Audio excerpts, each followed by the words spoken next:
Okay, it is Wednesday, January 22nd, 2025, and my headline is that the Russians aren't going to like this. I have three big stories for you today, and each of the three they're going to like less and less and less. So let's start with Syria. The new Syrian authorities have terminated the agreement on the management of the Tartus seaport concluded with the Russian side in 2019. All revenues from the port will be used for the benefit of the Syrian state. Outdated mechanisms that the Russian Federation promised to modernize will also be restored. So they promised to fix things and then they haven't actually done it. In April 2019, Russian Deputy Prime Minister Yuri Borisov announced an agreement to lease the Tartus port for 49 years. 49 years, I said 50. At the same time, they signed an investment contract committing to invest over $500 million in the modernization of the port, which they didn't really do anything about. Borisov promised that the work would be completed within 4 years. Okay, a little bit more about the port and why it's important. According to UK military intelligence, Russia has no comparable alternative base in the region, and the loss of the port will deal a blow to Moscow's ability to support its military and contractors in Africa. Russian ships, Sparta 1 and Sparta 2, have entered Tartus. Remember, they were floating around for a couple of days. The Syrians wouldn't let them land, likely to evacuate the stockpile of military equipment accumulated after Assad's ousting. This includes S-400 air defense. So once they get underway out in the water, it's a beautiful target, Budanov. Okay, big story number 2. Does anyone in the U.S. worry that Europe might abandon them someday? Ukraine's Zelensky questions, will President Trump even notice Europe at Davos Forum? Now, let's hear what Zelensky had to say. He was speaking in English, so we're going to listen to this. We need to be honest about that. When we in Europe look at the United States as our ally, it's clear they are an indispensable ally. In times of war, everyone worries, will the United States stay with them? And every ally worry about that. But does anyone in the United States worry that Europe might abandon them someday, might stop being their ally? The answer is no. Washington does not believe Europe can bring them something that is really substantial.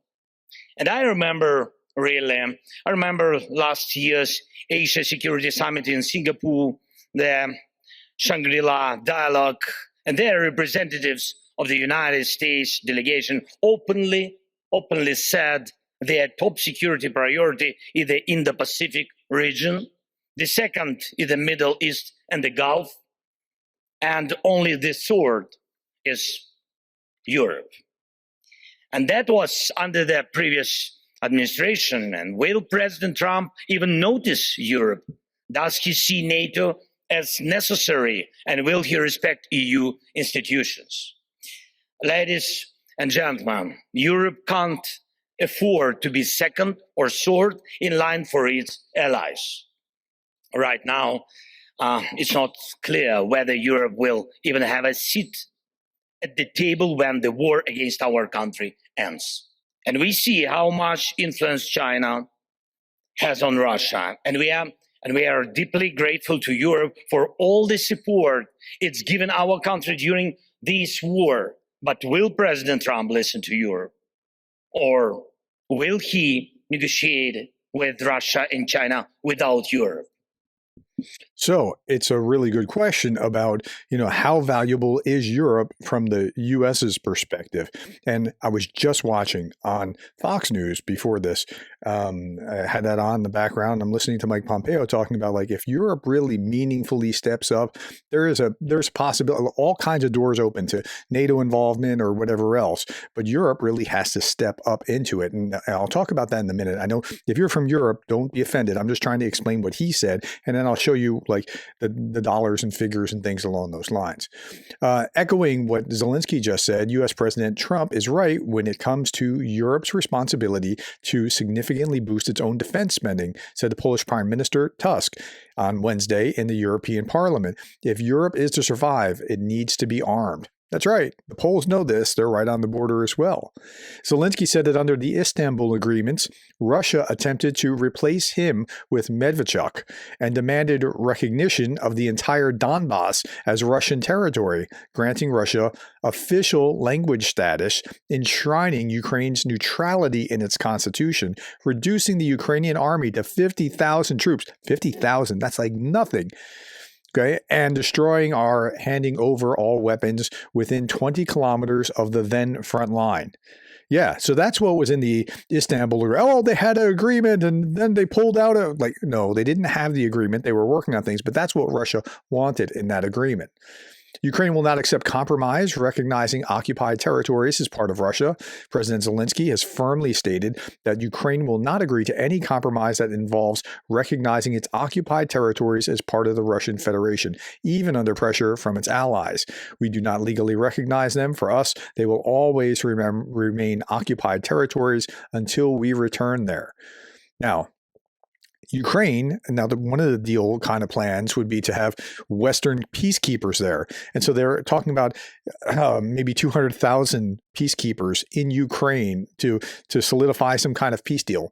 Ukraine needs at least 200,000 peacekeepers, says Zelensky. When asked about the idea of deploying peacekeeping contingent in Ukraine after the war ends, Zelensky stated that to prevent a new Russian attack following a ceasefire, at least 200,000 European peacekeepers would be needed. Really? Do you think that's going to happen from all Europeans? 200,000 is the minimum. This is the minimum. Otherwise, it's nothing, the president said. So we're going to talk about that number. Putin might demand a 5-fold reduction in the Ukrainian army during potential negotiations. Well, right now they're at what? What's the size of the army here? Let's look at this. 880,000. Not even 500,000. They want to go from 880 to 50,000. That's what he was just talking about earlier, 50,000. So if he demanded that, it's far more than the 5-fold reduction. However, he stressed Kyiv would not concede to these demands. This is what he wants. We will not allow it to happen. Now let's look at what we just talked about here. The largest armies in Europe are 6 to 7 times smaller than Russia's. A look at Europe's top 10 armies. So there are 600,000 Russian troops in Ukraine. That's just in Ukraine. And then 880,000 Ukrainian soldiers. Okay, Vladimir Putin signed a decree increasing the size of the Russian army to 1,500,000 soldiers, bringing the total armed forces up to 2,389,130. This marks an increase of nearly 180,000. So that's in 2024, they increased that. In contrast, European armies face declining population of military service and recruitment challenges. Every European army is smaller than the Russian contingent in Ukraine alone. And so these are the numbers. You're looking at this. Here's Russia, here's Ukraine, and here's the next 1, 2, 3, 4, 5, 6, 7, 8, 9 armies in Europe. Poland with 216. France with just over 200, Germany with 185, Italy with 171, the UK with 138, Spain with 117, Greece with 110, Romania with 66, Netherlands with 41. Okay, you got to get serious, guys, and recognize that threat is real. Zelensky, meanwhile, I was spending a lot of time outside of the Davos actual meetings with other offline meetings. Zelensky and the Albanian prime minister signed a bilateral 10-year cooperation agreement. Albania has been providing military and humanitarian assistance to Ukraine since the beginning of the full-scale invasion and will continue to support Ukraine through the 10-year term of the agreement. Albania will also contribute to the coalition of fighter jets. And then he's meeting with German Chancellor Scholz in Davos to discuss Ukraine support. Zelensky expressed confidence that German military support for Kyiv will continue regardless of the election outcome. And then he also met with the alternative to Scholz, the likely alternative, which is Friedrich Merz, leader of the CSU opposition in the German Bundestag. He thanked Germany and his people for unwavering support of Ukraine. We discussed advancing a just peace for Ukraine, global challenges, and the situation at the front. Then he was meeting with President Herzog. They talked about developing Ukrainian-Israeli relations to a greater degree. And I saw this article. This is not what they were talking about here, but there's even a possibility of Israel offering IDF-captured weapons from Hamas and Hezbollah, which was first publicly floated in November. And so they're actually talking about that kind of thing now. Will they get the scraps? Sure, but those scraps are more than what they had before, and so that's a positive thing. Okay, during a meeting with President of Azerbaijan, like I'm tired just talking about it. He's meeting with this guy and that guy and the other guy. This must have been a marathon. I once again expressed my condolences regarding the crash for Azerbaijan Airlines plane and the loss of lives. We also discussed bilateral relations and the future development, including prospects for increasing trade between our countries and collaboration in the energy sector. And then he met with the Prime Minister and Minister of Foreign Affairs of Qatar. The country greatly appreciates Qatar's mediation in bringing home 53 of our children forcibly taken from Ukraine by Russia. I'm grateful supporting Ukraine's sovereignty and territorial integrity in joint communique of the inaugural peace summit. So that's good. And Qatar has been really helpful with back-channel negotiations. Then I think this was probably one of the more difficult ones. He had a meeting with the president of South Africa. And this is because the South Africans are cozy with the Russians. We discussed the necessity of global efforts by all countries that uphold the principles of the UN Charter to bring about a just peace. We also explored the possibility of South Africa's involvement in the treatment and rehabilitation of our wounded soldiers. I invited South Africa to join the international coalition for the return of Ukrainian children illegally deported by Russia. Okay, so that's probably about as far as he's going to get help from the South Africans, who are right in the corner with the Russians with most other things. But still, having that conversation matters. Okay, here's Kaja Kallas talking about every day Russia continues its war and the price must continue to go up. Let's listen to this. Every day Russia continues its war, the price must go up. Now we are working on a 16th package of sanctions. We have started to see Russia's economy taking a serious hit. They could not afford to continue their efforts in Syria while fighting in Ukraine. Russia's national funds are quickly depleting. The national interest rate is well over 20%. And they are getting far fewer resources from gas and oil. Gazprom and Sberbank are looking at mass layoffs. There is absolutely no doubt that we can do more to help Ukraine. With our help, they can also win the war. The only language that Putin speaks is the language of strength. The EU has strength.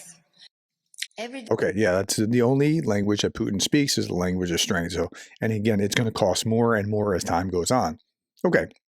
Russians excitedly, this is Julia Davis of the Russian Media Monitor posting this, Russians excitedly anticipate that Trump and Musk will help forcibly overthrow democratic European governments. Okay.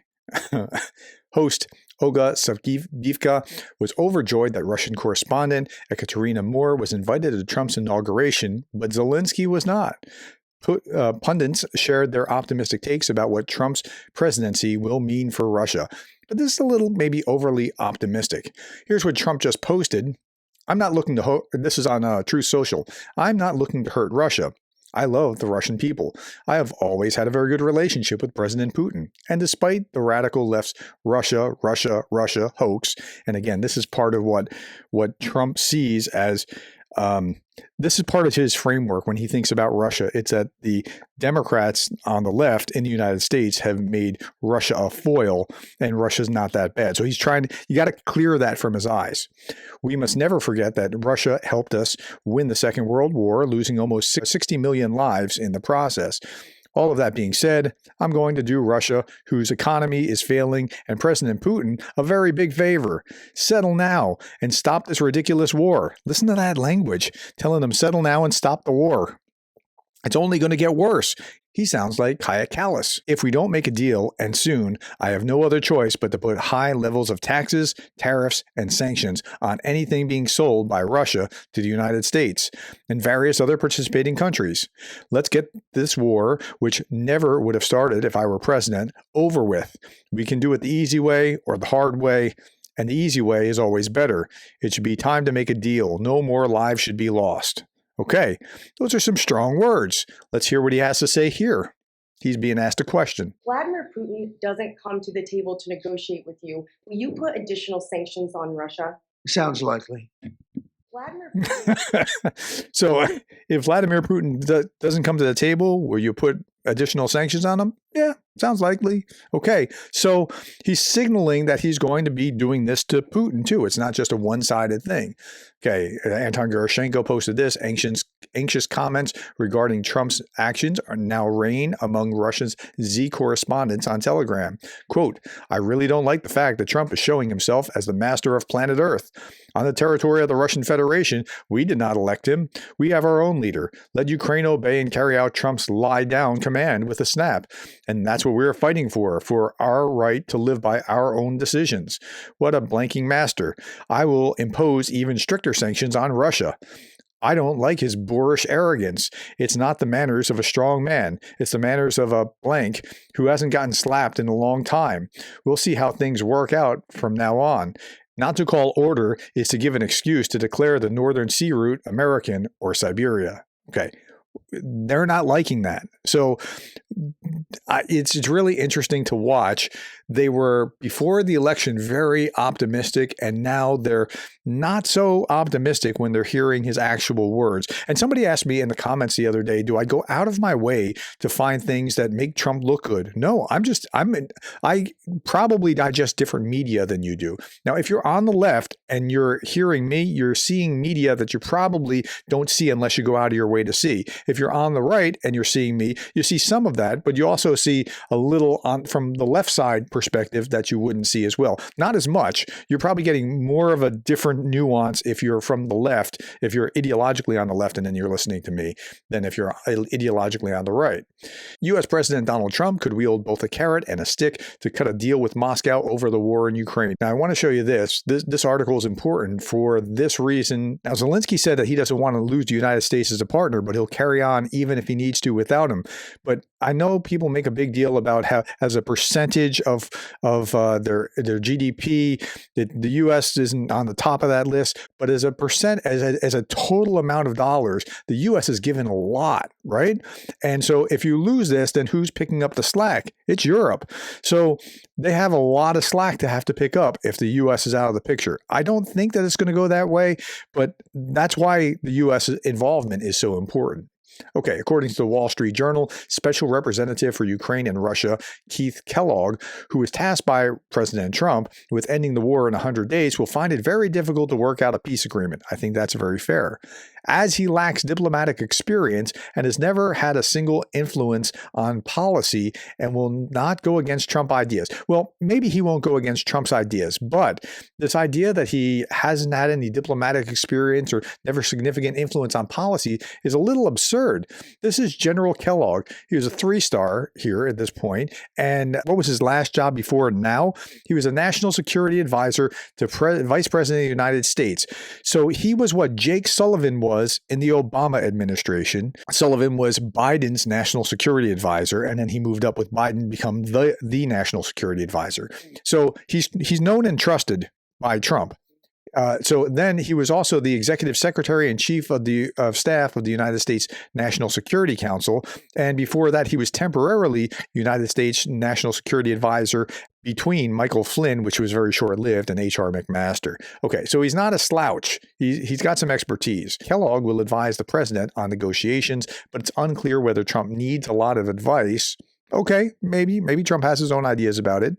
Kellogg's former colleagues say his military expertise may be important for the president when weighing the consequences of providing or withholding aid to Ukraine.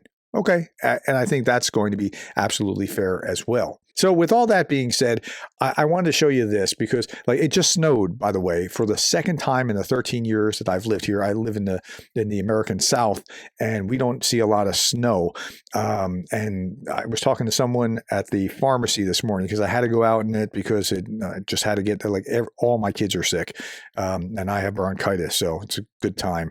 And so the guy in front of me at the pharmacy said that he's been here for 25 years. He only seen snow 3 times. So that's what it's like here. But I want to show you this because this says when you know physics well. And I'm going to show you this because I appreciate so much people that have expertise in whatever field. And when you have expertise, like this guy's just cutting across the water from the slope on the mountain because he understands physics. That's right. So when you have the kind of expertise that someone like Kellogg and others will bring to the table, that Michael Waltz will bring to the table, you'll start seeing things. And again, you have to have expertise in the right ideological starting points. But when you have that, a lot of things can go right. Thank you for your time. Thank you for the likes, the shares, the subscribes, and thank you for being the kind of person that cares about Ukraine.